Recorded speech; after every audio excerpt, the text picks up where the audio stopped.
caros amigos, bem-vindos a mais um episódio de Hoje no Mundo Militar. Neste vídeo falaremos sobre a artilharia russa e do porquê é considerada a mais poderosa e letal de todo o mundo. Em 1 de agosto de 1914, a Rússia, do czar Nicolau II, foi catapultada para a Primeira Guerra Mundial devido a uma descontrolada sequência de eventos que empurraram o gigantesco Império da Rússia para um conflito para o qual não estava minimamente preparado. Apesar das suas dimensões colossais e de uma enorme população, dentre as principais potências da época, a Rússia era uma das mais atrasadas em termos tecnológicos e industriais. Tratava-se, essencialmente, de um gigantesco estado feudal habitado por milhões de camponeses, com o país dando ainda os primeiros passos rumo à completa modernização e industrialização. Por esse motivo, o czar tinha à disposição um grande contingente militar para lançar nas batalhas, mas, em compensação, era um exército muito fraco em meios mecânicos e principalmente em artilharia, justamente o tipo de arma que mais se destacou naquele conflito. A falta de peças de artilharia em número suficiente obrigou a Rússia a se manter sempre na defensiva, enfrentando um exército imperial alemão muito melhor equipado e armado em todas as áreas.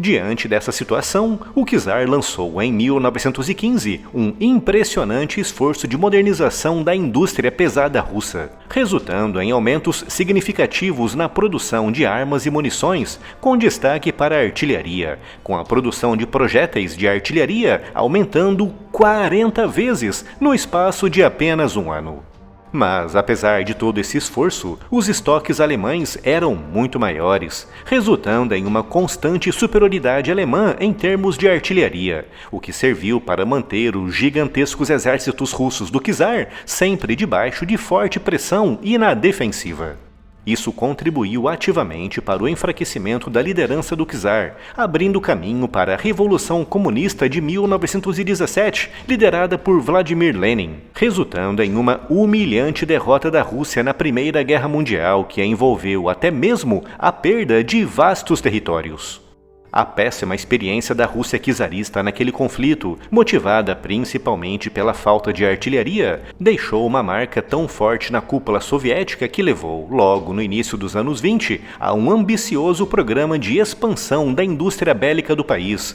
um programa muito focado na mecanização e, principalmente, no desenvolvimento e produção de peças de artilharia. Por esse motivo, no período entre guerras, a União Soviética foi um dos países que mais avançou nessa área, destacando-se também na produção dos mais variados tipos de peças e obuseiros. E assim, quando a Alemanha invadiu a União Soviética em junho de 1941, Stalin tinha à disposição um poderoso e autenticamente gigantesco arsenal de artilharia. Devido a uma longa série de decisões estratégicas desastrosamente erradas, os alemães avançaram de forma quase imparável durante os primeiros 6 meses da invasão, chegando mesmo a apenas 30 quilômetros do centro da Praça Vermelha em Moscou. Mas, apesar dos recuos e das perdas monumentais de soldados, a artilharia soviética desempenhou seu papel, contribuindo para que o desastre não fosse ainda maior. Durante todo aquele conflito, a artilharia soviética foi obviamente evoluindo e se adaptando, resultando em armas autenticamente icônicas como o Katyusha, um lançador múltiplo de foguetes que, apesar de ser simples e muito fácil de produzir e operar, era extremamente letal, com o som do seu disparo espalhando pânico pelas linhas alemãs. A partir do início de 1943, quando a maré da guerra virou totalmente a favor dos aliados, a artilharia soviética se adaptou, passando a exercer um papel ofensivo ao invés de meramente defensivo, com o fogo soviético de artilharia amaciando as posições alemãs antes do avanço da infantaria e dos blindados. E foi muito graças à sua avassaladora vantagem em termos de artilharia que a União Soviética abriu caminho pela frente oriental em direção a Berlim, passando antes por milhões de soldados alemães espalhados por todo o leste europeu. Quando aquela guerra terminou, o papel decisivo da artilharia deixou uma marca profunda nas forças armadas soviéticas. Para Moscou, se a artilharia tinha sido fundamental para derrotar a Alemanha, com certeza também seria importante em uma eventual guerra contra o Ocidente, liderado pelos Estados Unidos, levando os soviéticos a continuarem investindo pesado no desenvolvimento e na produção de sistemas cada vez mais avançados de artilharia, resultando em uma ampla gama de armas, como, por exemplo, 11 tipos diferentes de obuseiros autopropulsados, com destaque para o 2S3 Akatsiya e o 2S19 Mista, ambos de 152 mm e os mais produzidos durante a Guerra Fria, e em 8 tipos diferentes de lançadores múltiplos de foguetes, como o BM-21 Grad, o sucessor direto do Katyusha, e o TOS-1A, considerado o lançador múltiplo de foguetes mais letal do mundo, capaz de lançar até 24 foguetes armados com ogivas termobáricas.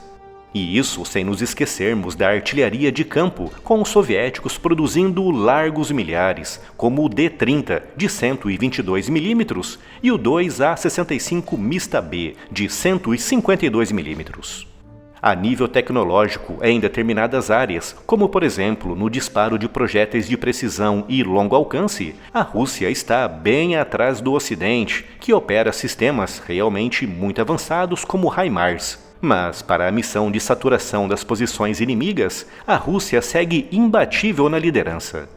E assim, graças às lições aprendidas ao longo de mais de 100 anos de conflitos, a Rússia é hoje considerada a maior potência global em termos de artilharia, com toda essa vantagem sendo lançada contra a Ucrânia desde o início da invasão russa, em fevereiro de 2022. Mesmo com a Ucrânia recebendo enormes quantidades de armas do Ocidente, a superioridade russa na artilharia continua sendo imbatível, com os russos alcançando, em determinados setores da frente, uma vantagem de quase 10-1, ou seja, para cada disparo de artilharia feito pela Ucrânia, a Rússia responde com 10. Quanto mais projéteis um exército consegue disparar, mais limitada fica a capacidade de movimento do inimigo, com isso se traduzindo em grandes dificuldades para o exército ucraniano organizar a sua defesa e, principalmente, organizar ações ofensivas para tentar retomar posições ocupadas pelo invasor.